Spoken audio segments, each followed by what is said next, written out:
Y hemos titulado la enseñanza de esta tarde, Un mismo sentir. Romanos capítulo 15, la enseñanza es un mismo sentir.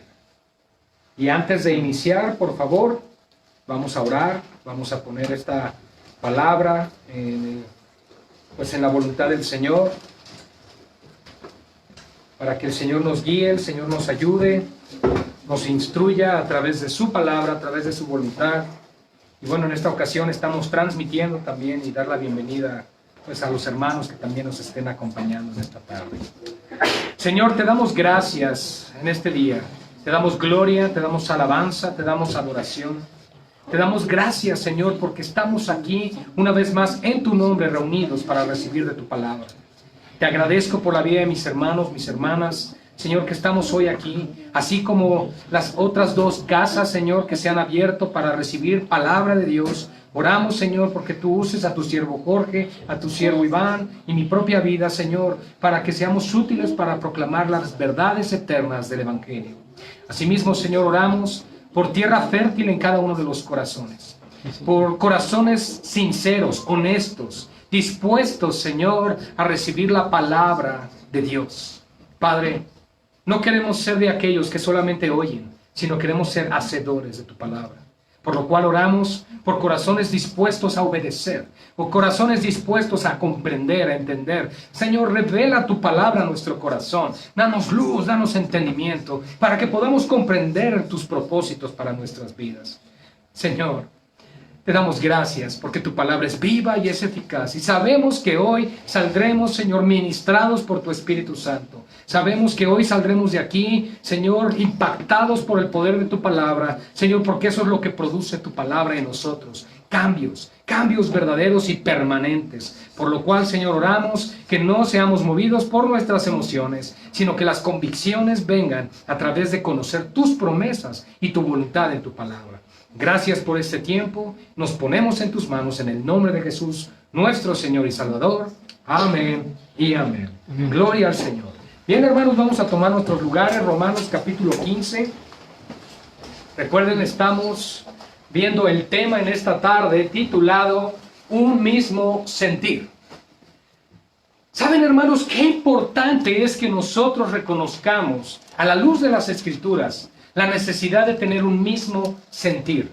Pero no solamente las Escrituras nos habla acerca de un sentir como sentimiento, sino algo que viene como una transformación y renovación por medio del entendimiento de la palabra. ¿Cuándo sucede esto? Cuando tenemos un mismo parecer también.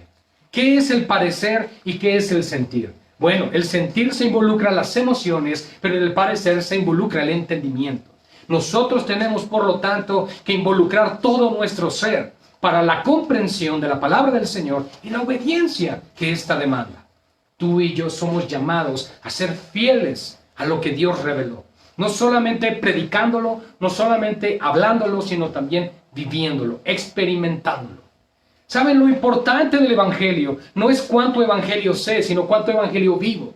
Realmente mi relación con Cristo, cómo está mi relación con Él, mi experiencia con Dios, a lo que llamamos en la fe reformada una vida experiencial, es decir, nuestro caminar con Dios. ¿Saben? No es lo mismo oír hablar de Dios, como Job lo dijo, de a oídas te había oído, pero ahora mis ojos te ven. Qué importante es, por lo tanto, que el mismo sentir y el mismo parecer se manifieste en la iglesia del Señor Jesucristo. ¿Por qué? Porque somos un solo cuerpo, guiados por la cabeza que es Cristo. Y tenemos el propósito, por lo tanto, de caminar según la dirección que la cabeza nos da para la gloria del Padre.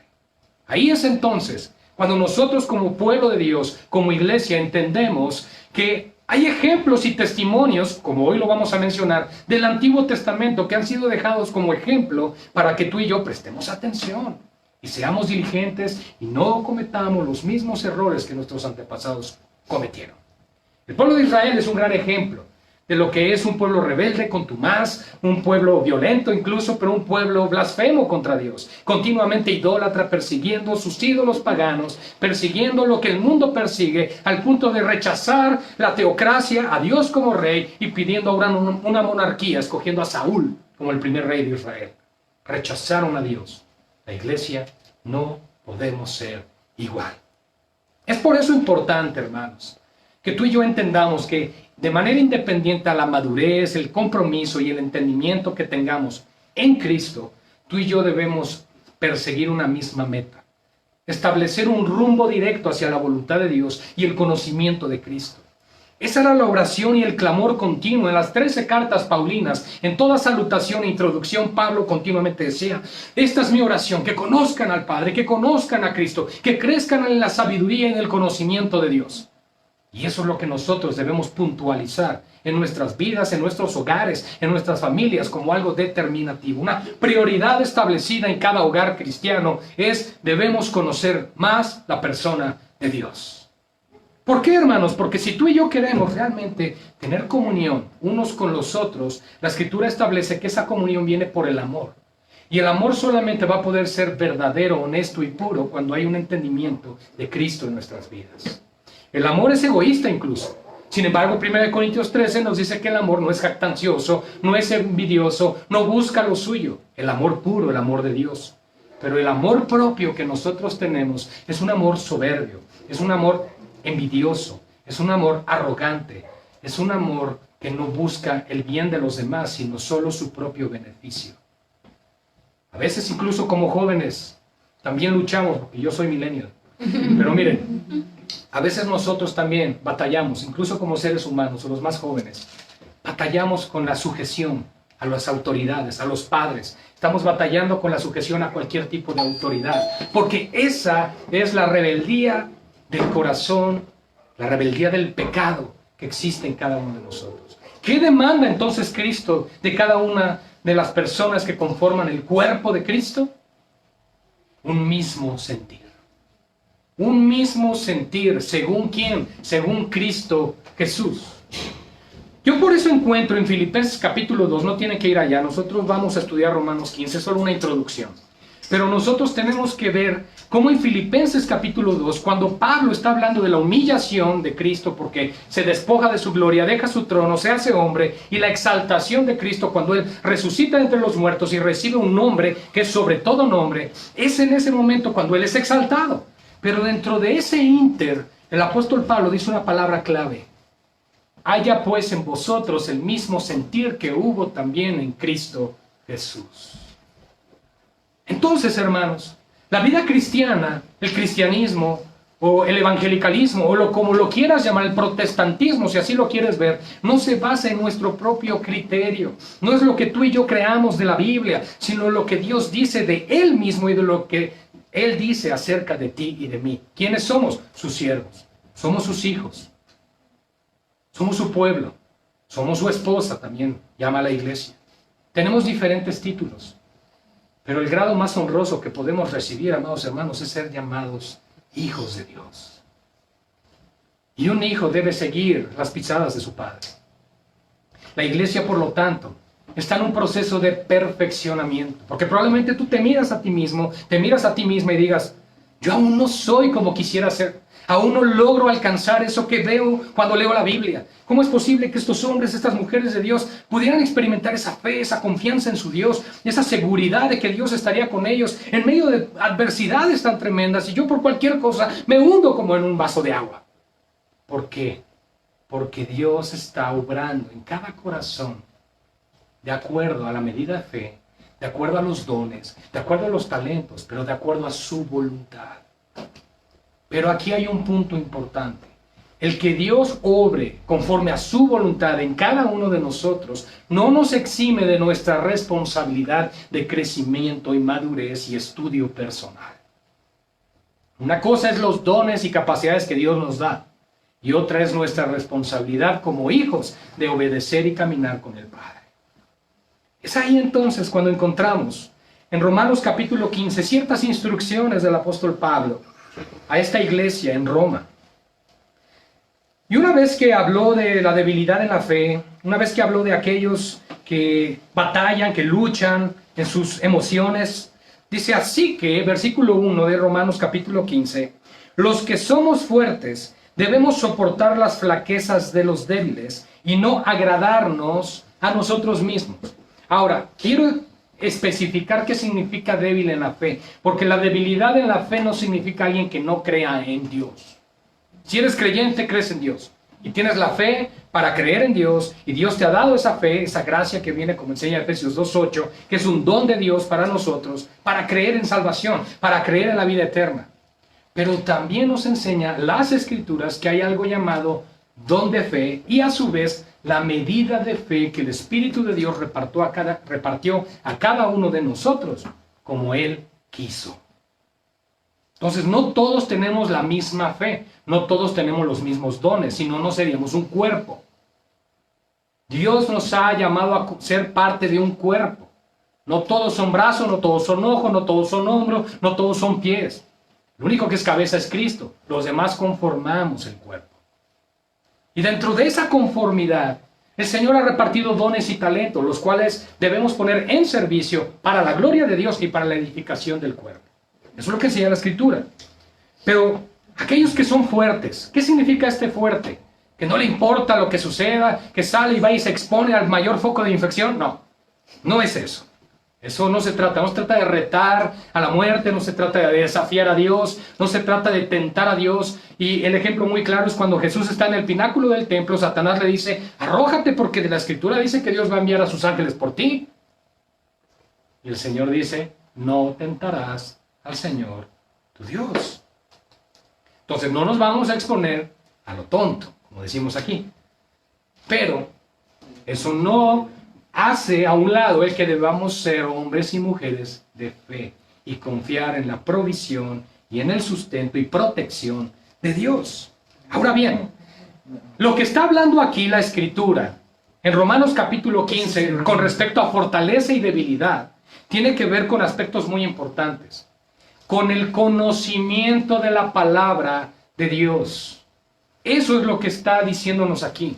La madurez que viene por el conocimiento de la palabra. Pero yo quiero que entiendas algo esta tarde, hermano, hermana. La madurez no solamente es cuánta Biblia memoricé. Y probablemente digas, bueno, entonces es cuánta Biblia vivo. Sí, claro. Tiene que ver con cuánto obedeces, cuánto caminas, cuánto buscas la presencia del Señor y obedeces la palabra que Él nos ha dado. Entonces nosotros que somos fuertes debemos soportar las flaquezas de los débiles y no agradarnos a nosotros mismos. En otras palabras, no se trata de ganar tus argumentos, no se trata de mostrar que sabes más, no se trata de decir, es que yo creo más, yo confío más. No, se trata de ayudar a aquellos que están en debilidad para que su fe sea fortalecida en el Señor. Y entonces, a partir del verso 2, dice Pablo, cada uno de nosotros puede agradar a su prójimo. Mire, agrade a su prójimo en lo que es bueno. ¿Qué entiendo lo que es bueno a la luz de las Escrituras? ¿Qué podemos comprender como lo que es bueno? Pues probablemente lo que dice Pablo, todo lo que sea bueno, todo lo que sea digno, todo lo que sea puro y digno de alabanza, podríamos pensar en eso. Todo lo que es bueno implica la voluntad de Dios. ¿Qué Dios ha hablado de sí mismo en su palabra? ¿Qué es la vida o cuál es el tipo de vida y acciones que a Dios le agradan para su iglesia? Y entonces tú y yo tenemos que agradarnos en eso. A veces pensamos que, bueno, no es quizá a veces pensemos, más bien a veces notamos o vemos que nuestra vida cristiana está un tanto corta, un tanto limitada. ¿A qué me refiero? Que nuestra comunión de entre los miembros de la iglesia a veces es muy limitada en cuestión de tiempo, en cuestión de empatía, en cuestión de acercamiento, en cuestión de involucramiento en las necesidades, en las peticiones, en tantas cosas que pueden existir como pueblo de Dios. Es decir, asistimos al culto, nos reunimos, adoramos al Señor y como si hubiéramos ido a recibir solamente algo y nos vamos. Y no nos acordamos de la importancia de la coinonía, en la comunión en el cuerpo de Cristo. Por eso es importante que tú y yo nos involucremos unos con otros. ¿Para qué, hermanos? Para que agrademos a nuestro prójimo en lo que es bueno. Porque si tú tienes madurez, si tú tienes fe, si tú tienes entendimiento y comprensión en la palabra de Dios, tú puedes ayudar a que la vida de tu hermano o de tu hermana crezca a través de un buen testimonio de tu parte. ¿Cómo vas a modelarle el evangelio a tu hermano o hermana?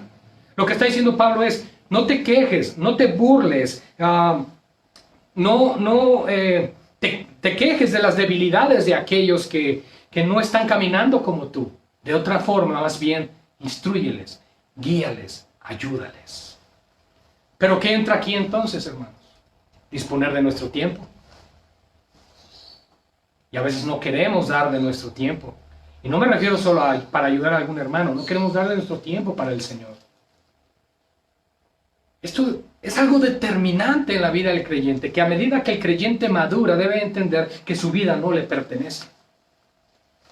Y que la vida que ahora tiene en Cristo, esa nueva vida, es una vida que nos ha sido dada por gracia, pero que costó la sangre de Cristo. Si estás en Cristo, es porque Él te compró con su sangre. Y probablemente a veces no entendemos ese sentido de pertenencia, ese sentido de vivir bajo el señorío de Cristo, de entender que tenemos un Señor, de entender que tenemos un dueño. Nos limitamos solamente como alguien a quien adoro, alguien a quien sirvo, alguien que me rescató, alguien que me salvó, pero no es mi Señor. Y es lo que Pablo quiere llamar la atención aquí. Si vas a agradar a tu prójimo, tienes que darle un buen ejemplo para que él crezca. Y entonces tienes que soportar sus debilidades. Porque ni aun Cristo, dice aquí Pablo, ni aun Cristo se agradó a sí mismo. Antes bien, como está escrito, los vituperios de los que te vituperaban cayeron sobre mí. Es una frase que viene de base del Salmo 69, verso 9. Los vituperios, las aflicciones, las pruebas, las tribulaciones que vinieron sobre nuestro Señor Jesucristo, vinieron no porque Él se quería agradar a sí mismo, sino que quería agradar a aquel que lo envió. Él vino a agradar al Padre, y tú y yo debemos aquí agradar a Cristo. Pablo lo dijo así, hermanos, y lo dejó en su palabra. Para mí el vivir es Cristo. Pero si para ti el vivir no es Cristo, el morir no va a ser ganancia. Porque si tú esperas morir e irte con el Señor eternamente, pero en esta vida tú no aprecias, amas, sirves y buscas y sigues y proclamas al Señor Jesucristo, ¿cómo esperas que Él te reciba en la gloria eterna? No hay manifestación de frutos, no hay manifestación de amor por Cristo en tu vida. Entonces el morir no será ganancia. Todo lo contrario, lo peor que te podría pasar sería morir sin Cristo. Porque aquellos que mueren sin Cristo eternamente estarán en el lago de fuego. Ahora bien, probablemente dices, pastor, pero eso es lo que dice la Biblia. ¿Y quién ha visto el infierno? ¿Quién sabe si realmente ese lugar existe? ¿Quién ha ido y regresado para decirnos que ese lugar es real? ¿Cómo yo sé que es cierto esto de que estamos siguiendo, escuchando, viviendo según un libro que fue escrito hace 2000 años? ¿Cómo es que yo voy a depositar mi fe, mi confianza y mi esperanza en alguien que yo no conocí y en algo que yo no vi? Y ahí es cuando entonces Satanás comienza a sembrar las dudas. Y ahí es cuando entonces, si los que estamos preparados no encaminamos a los que comienzan su camino en el Señor, fácilmente serán desviados, porque no sabemos instruirles en los caminos del Señor. La palabra de Dios es veraz. Lo que no se ve no significa que no exista. El hecho de que tus ojos no vean algo no significa que no exista. Y hay mucho ejemplo de eso, emociones, pensamientos que no podemos ver, pero que sin embargo existen. Y entonces, hermanos, Cristo no se agradó a sí mismo. Y esto nos debe poner a reflexionar en el mismo sentir que tú y yo debemos tener con Él. Si Cristo no se agradó a sí mismo, ¿quiénes somos nosotros para agradarnos a nosotros mismos? Si Cristo vino a hacer la voluntad del Padre y no la suya, ¿quiénes somos nosotros para decir, es mi vida, déjame vivirla como yo quiero, déjame disfrutarla? ¿Se dan cuenta cuán delgada es la línea que nos puede llevar al camino ancho que lleva a la perdición? Muchos transitan por él, porque es el camino fácil. Eso de Cristo no me gusta, eso de la Biblia no me agrada. ¿Por qué? Porque yo tendría que rendirle cuentas a ese Dios. Y yo no estoy dispuesto porque me agrada mi pecado. Me gusta mi vida de pecado. Y es entonces cuando el Señor dice, sigan la santidad, sin la cual nadie verá al Señor. No nos engañemos, hermanos. Es muy claro lo que dice la palabra del Señor. Nadie debe buscar agradarse a sí mismo, sino agradar a aquel que nos envió.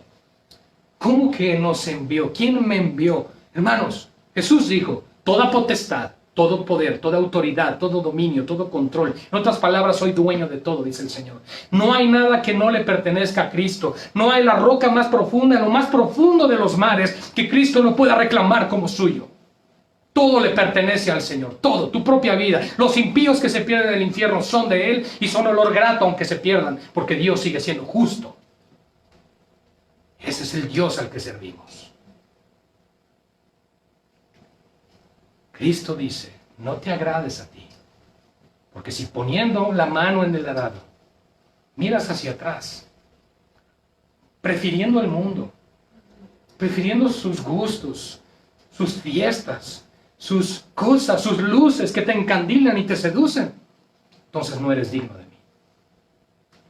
Y eso nos debe quedar claro a cada uno de nosotros, porque el día que lleguemos delante del Señor, solo escucharemos, o bien, siervo fiel, pasa al gozo de tu Señor, o apártate de mí, hacedor de maldad, al fuego eterno del infierno, porque nunca te conocí. Ese es el Cristo de la Biblia, hermanos. No es el Cristo de un cuadro, no es el Cristo de una película, es el Cristo verdadero, aquel que se hizo carne para cargar sobre sí mismo nuestros pecados, nuestra maldad, y recibir la ira de Dios sobre sí mismo en la cruz del Calvario.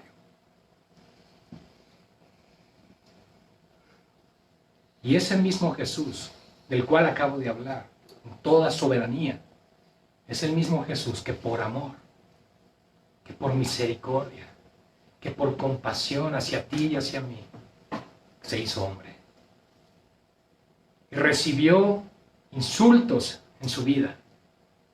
Blasfemaron contra él, lo golpearon al punto de desfigurarlo. Azotes, menosprecio. Cuando él iba camino al Gólgota, cuando él carga su cruz, José de Arimatea le ayuda a cargar su cruz, y en ese camino las mujeres iban detrás de él llorando. Y ese mismo Jesús volteó y les dijo, no lloren por mí, mujeres de Jerusalén, no lloren por mí, lloren por ustedes y por sus hijos. Wow. Es tiempo, iglesia, de determinar quién es el Dios a quien sirves. Y es el tiempo de determinar en tu corazón, o Dios es todopoderoso o no lo es. O vivo con dudas, con temor, con miedo, o vivo confiado en la roca que es Cristo, sobre quien se afirma mi vida. Y eso determinará quién es tu Dios. Porque donde esté tu corazón, ¿verdad? Donde está tu tesoro, ahí está tu corazón. Pero porque las cosas, verso 4, las cosas que se escribieron antes, Antiguo Testamento, la revelación, los profetas, los salmos, Moisés, etc. Las cosas que se escribieron antes, aquí hay un propósito y nos dice que son para algo, para nuestra enseñanza se escribieron.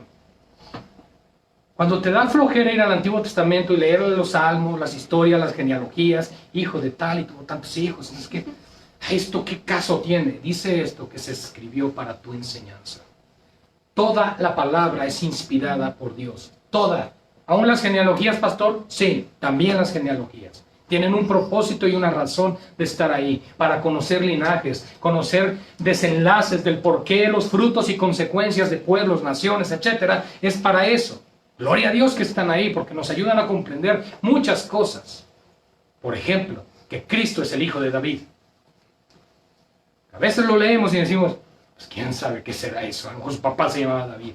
No, hermanos. Porque las cosas que se escribieron antes, para nuestra enseñanza se escribieron. Y aquí está el propósito, el resultado, hermanos, a fin de que por la paciencia es un fruto del Espíritu, hermanos.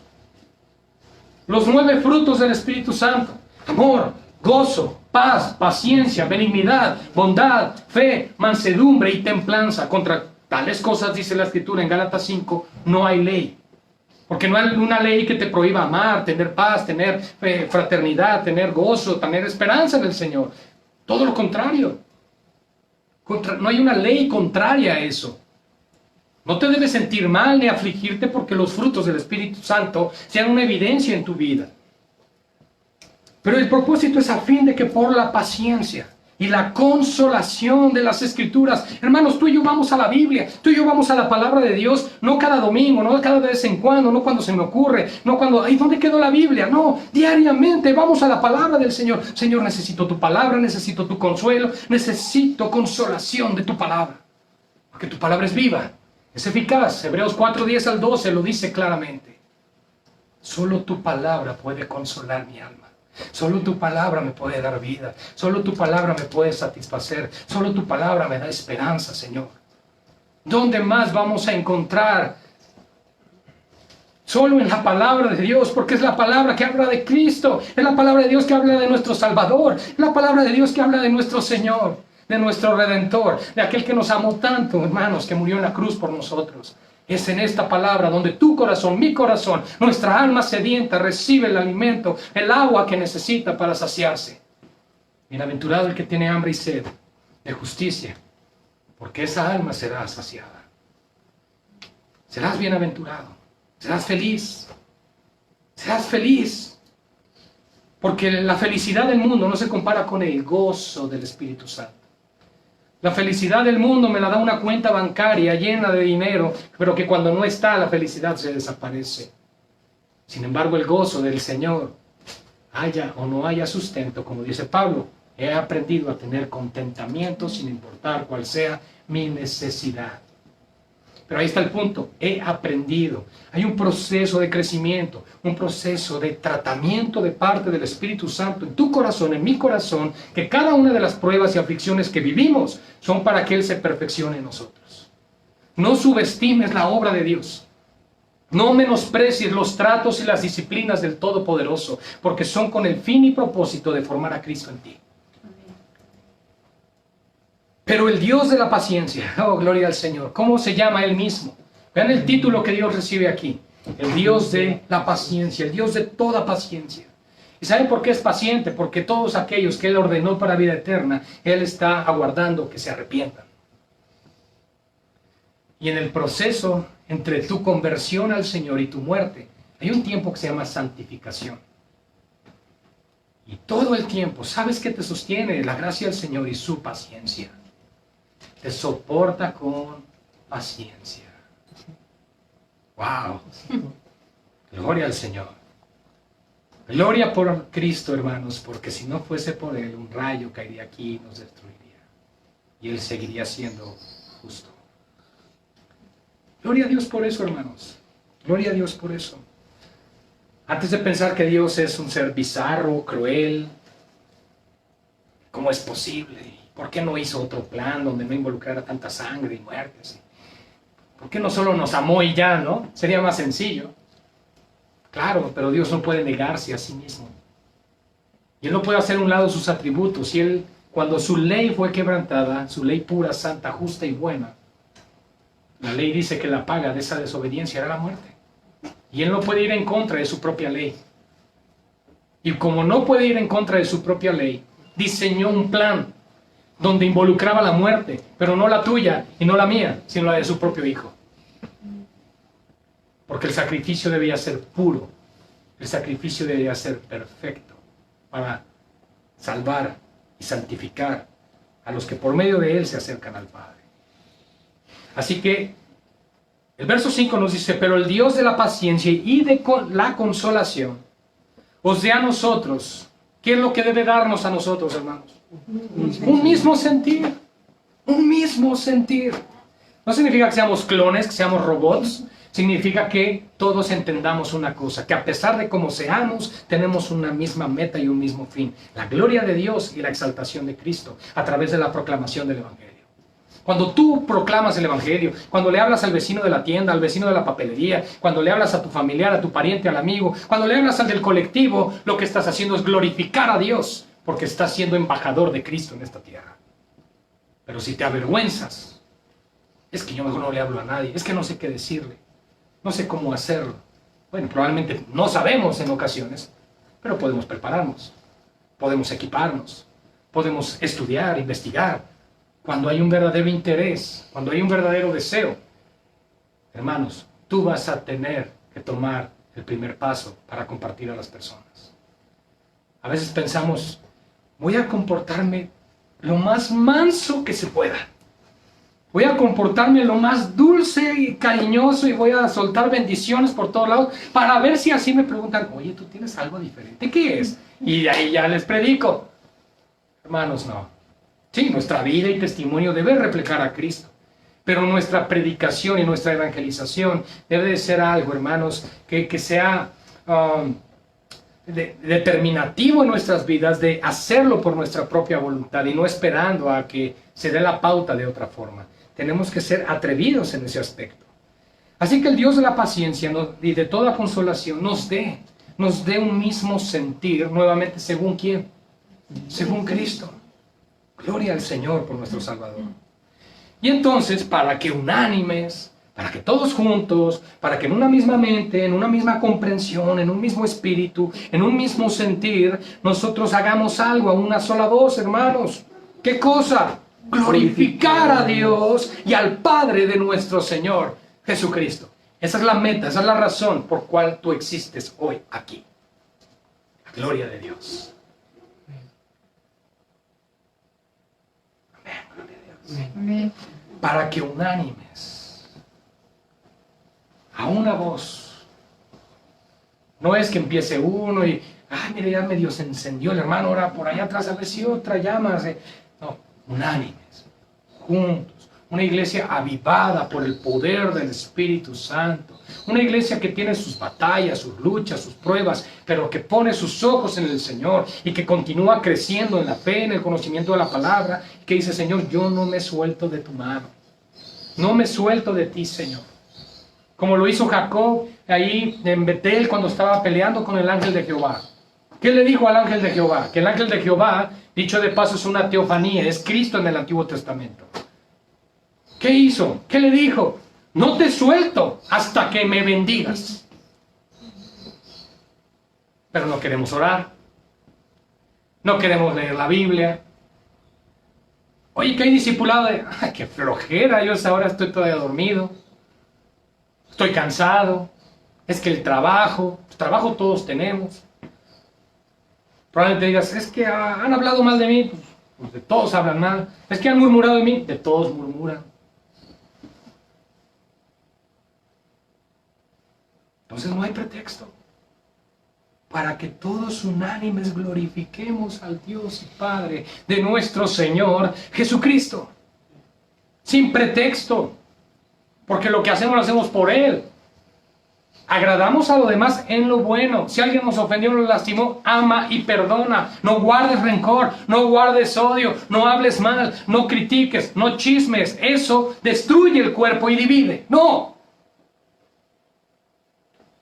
Trabajemos en la unidad, en un mismo sentir y en un mismo parecer, según Cristo Jesús, que cuando lo maldecían, bendecía y no iba llorando con su padre. Papá, es que, ¿cómo quieres que muera por ellos?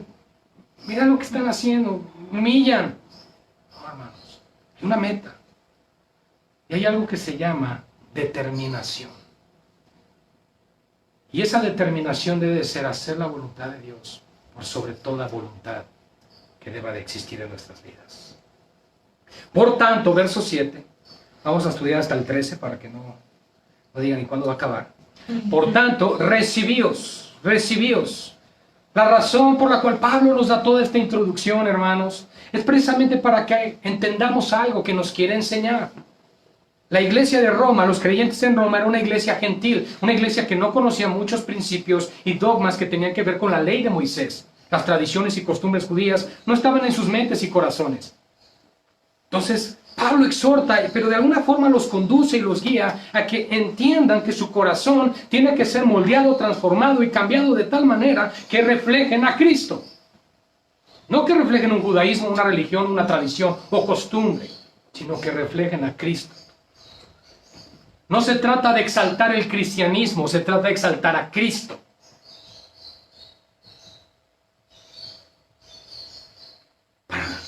tanto recibimos los unos a los otros, como también Cristo nos recibió para gloria de Dios. Aleluya. Aleluya, hermanos. Así como Cristo te recibió. ¿Cómo te recibió? Solo piensa cómo estaba tu vida. Solo piensa cómo estaba tu corazón. Cómo te encontrabas. Probablemente hasta dudando de Él, ni creyendo en Él, ni te importaban las cosas de Él. O blasfemando contra Él, o en contra de Él. Gente que viene de brujería, de hechicería, de prostitución, de drogadicción, de tantas cosas terribles. Así nos recibió Cristo y así nos ama. Pero no nos deja así. Una canción que cantamos, tal y como somos nos amó. Sí, pero no nos dejó así. Gracias a Dios. Porque aún hoy somos terribles, soberbios, arrogantes, vanidosos, mentirosos, chismosos, injuriadores. ¿Y qué dice el Señor? Arrepiéntete cada día. Permite que mi espíritu, dice el Señor, te transforme, te cambie. Nosotros no entramos a este lugar y nos sentamos diciendo, somos los más santos del mundo. No, somos pecadores redimidos por la gracia del Señor. Que necesitamos día a día su gracia, su misericordia, para que sean perdonados nuestros pecados, para que nos corrija, nos enderece, nos alinee a su voluntad y palabra, para que Dios pueda recibir gloria con nuestras vidas. Santificado sea tu nombre, Señor, en mi vida. Que mi vida santifique tu nombre a través de mi vivir y caminar. Pues os digo, dice aquí verso 8, que Cristo Jesús vino a ser siervo de la circuncisión. En otras palabras, Cristo Jesús vino y se sujetó a la ley. Él vino a sujetarse. Él no vino a imponer y decir, no, a ver, quiten eso de Moisés, háganlo a un lado, yo voy a hacer algo nuevo. Ciertamente hubo un cambio de pacto, se estableció un nuevo pacto, por supuesto, pero Él jamás hizo a un lado la ley. Él no vino a abrogar la ley, dijo, sino a cumplirla. Él vino a hacerse siervo en todo. No solamente vino como siervo del Padre, no solamente vino a servir a los hombres, sino que se vino a sujetar a la ley. Él vino a vivir la vida perfecta que nosotros no podemos vivir. No importa la edad que tengamos. Él por 33 años y medio cumplió perfectamente la ley de su Padre. Jamás pecó, jamás mintió, jamás blasfemó, no se halló jamás engaño en su boca. Todo su comportamiento fue santo. Él tuvo que vivir una vida santa para que la ley que Él cumple al vivir, bajo esa ley, cumpliéndola, esa misma ley ya no nos condene a nosotros. Porque nos guste o no, seamos judíos o no, todos los seres humanos nacen bajo la condenación del pecado. Y Juan capítulo 3, versículo 36 dice que el que rehúsa creer en el Hijo de Dios, la ira de Dios permanece sobre él. Nada de que, mira, Dios te ama y fíjate que no. Dios no ama al impío que no ha sido regenerado. Dejemos de presentar un evangelio barato y que nada tiene que ver con la gloria de Dios. Oye, mira, Dios ama a todos. No, es que de tal manera amó Dios al mundo, pastor. Sí, ¿para qué? Para que todo aquel que en Él cree se salve, y los que no, pues se van al infierno. Entonces, entonces no ama a todos. Él ama lo que es conforme a su naturaleza. Él ama al que viene a ser su hijo, el que adopta. Hemos recibido el espíritu de adopción por el cual clamamos, iglesia, Abba Padre. Dios nos adoptó, nos hizo parte de su familia. Y si nos adoptó y nos hizo parte de su familia, significa que los que no son hijos, no lo son. Y están destinados para atesorar ira para el día de la ira. Y el único remedio no es que te portes como cristiano, es que prediques el evangelio. No se van a convertir por verte caminar muy santo. No se van a convertir porque escuchen alabanzas desde tu ventana. Se van a convertir cuando escuchen el evangelio, porque el evangelio es el poder de Dios para salvación, para todo aquel que cree. Así que hay que predicar el evangelio y no callarnos. Pues os digo que Cristo vino a ser siervo de la circuncisión para mostrar la verdad de Dios, para confirmar las promesas hechas a los padres. Es decir, la ley vino por Moisés, dice Juan. ¿Y qué añade Juan? Esto está en el capítulo 1. Pero la gracia y la verdad vinieron por Jesucristo. La ley vino por Moisés, pero la gracia y la verdad vinieron por Jesucristo. Lo que vino a develar, a correr el velo, Cristo fue a hacer un lado la ley y decir, esta es la verdad de Dios. la gracia, la misericordia, el evangelio, donde yo vengo a dar mi vida en rescate, dice el Señor, porque nadie se puede salvar por las obras de la ley. Entonces Cristo hace a un lado eso y establece un nuevo pacto, el pacto en su sangre, para mostrar la verdad de Dios y para confirmar las promesas hechas a los patriarcas o a los padres. Y para que los gentiles, ahí estamos nosotros, los de Tulancingo, para que los gentiles glorifiquen a Dios. Amén. Hermanos, ¿ya escucharon? Para que tú y yo glorifiquemos a Dios. Amén. Tres, amén. Solo tres. Para que los gentiles glorifiquemos a Dios por su misericordia. Día a día, que abres tus ojitos y que lo haces así. Espero que rápido vayas, te laves los dientes. Despiertes como despiertes. Es la misericordia de Dios que te sostiene. Y que te está dando un día más de oportunidad. Podrías pensar para arrepentirme. No. Ya eres salvo. Si hay que arrepentirse, claro, diario, cuando hacemos cosas terribles. Hay que arrepentirse. Pero es un día más que Él te está concediendo, escucha, el privilegio de conocerle un poco más. Y de adorarle. Y de exaltarle. Y de hablar de Él a otros. Vengan, conozcan a mi Señor. Vean lo que Él ha hecho maravillas. Es el creador de los cielos y de la tierra. Es el que vino a dar su vida y me rescató. Quiero que lo conozcas. Quiero que sepas quién es Él. Se llama Jesús, es mi Señor. Él vino y me compró, me rescató. Me amó a pesar de cómo yo era. Él me amó. Y ahora me ha dado una vida nueva y me ha dado esperanza. Me ha dado vida eterna, algo que no merezco. Soy de lo peor y no lo merezco. Pero quiero que sepas, tú también, que Dios te puede perdonar si te arrepientes y vivas para su gloria. Para que los gentiles glorifiquen a Dios por su misericordia. Como está escrito, ya vamos concluyendo. Por tanto, yo te confesaré entre los gentiles y cantaré a tu nombre. Y otra vez dice, ahora de Deuteronomio 32, alegraos gentiles con su pueblo. Y otra vez, alabad al Señor todos los gentiles y magnificadle todos los pueblos. Y otra vez dice Isaías, estará la raíz de Isaí y el que se levantará a regir a los gentiles esperarán en él. La raíz de Isaí. Isaí es el padre del rey David. Y de ese vástago surgió esa pequeña rama llamada Jesús, del linaje de David, de la tribu de Judá. Una tribu de la cual no se habló nunca tocante al sacerdocio. Por eso es que él no es de la tribu de Aarón o de Leví. Porque los levitas eran los sacerdotes. Y Cristo tenía que ser sumo sacerdote bajo otro orden. No bajo el orden de Leví, sino bajo un orden de un sacerdocio eterno. El orden de Melquisedec. Que lo enseña desde Génesis. Este sacerdote, Dios de paz, príncipe de paz, que es uno de los nombres que Cristo recibe en Isaías. Entonces, ¿quién es Melquisedec? Cristo.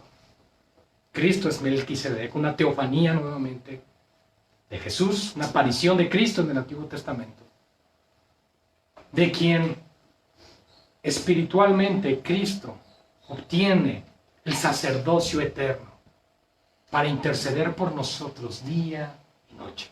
Dice, porque tal sumo sacerdote nos convenía a nosotros, hecho más sublime que los cielos, santo, bueno, puro, justo. Estoy citando Hebreos, el capítulo 4 en adelante.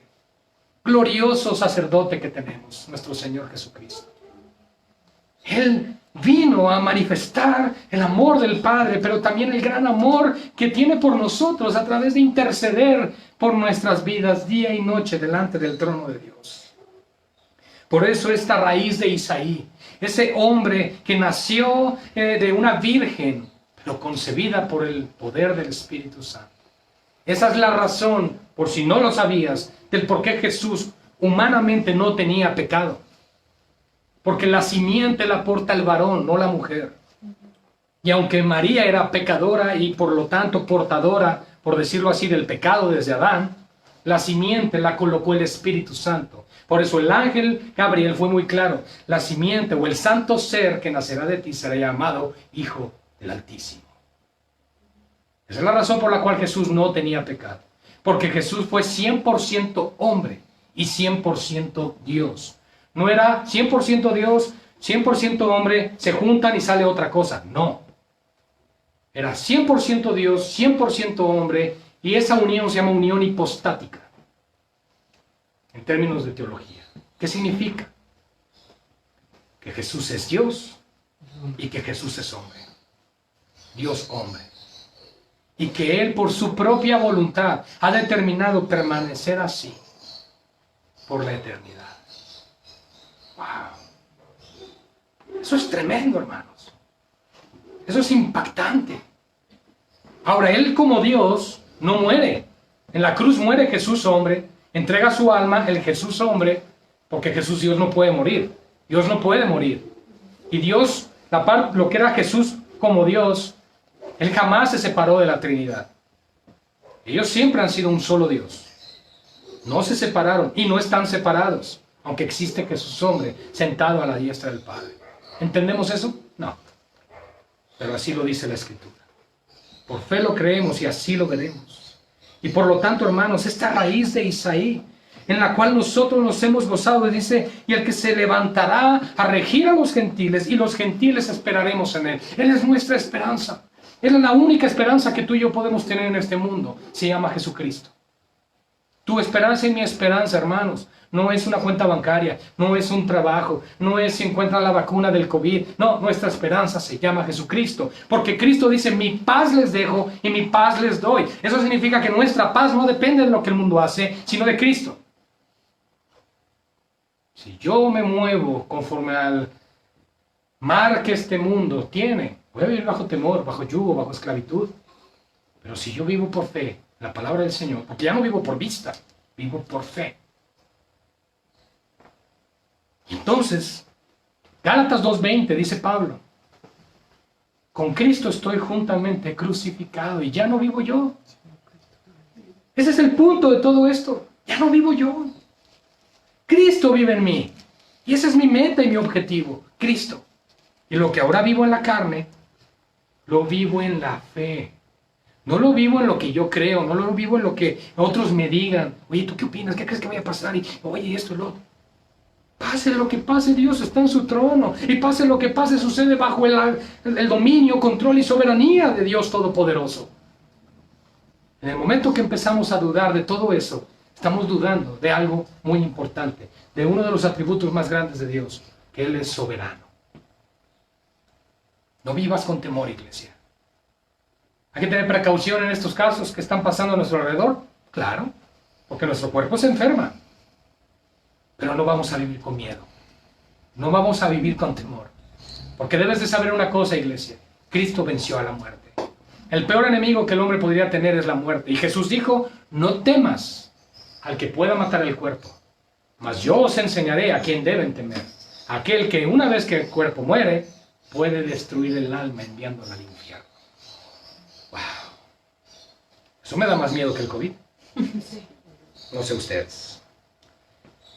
Y el Dios de esperanza, cerramos verso 3, conclusión. El Dios de esperanza. ¿Cómo lo llamó, hermanos, en el verso 4? El Dios de paciencia y el Dios de consolación. ¿Y qué produce esto? Esperanza. El Dios de esperanza. El Dios de esperanza. El Dios en quien podemos esperar. Porque sus promesas son sí y amén. Porque lo que Él dice es cierto. Porque Dios no miente. Dios no es hombre para que mienta, ni hijo de hombre para que se arrepienta. Lo que Él dijo lo cumple. Si Él dice, eres mi hijo, eres su hijo. Yo cuido de ti, Él cuida de nosotros.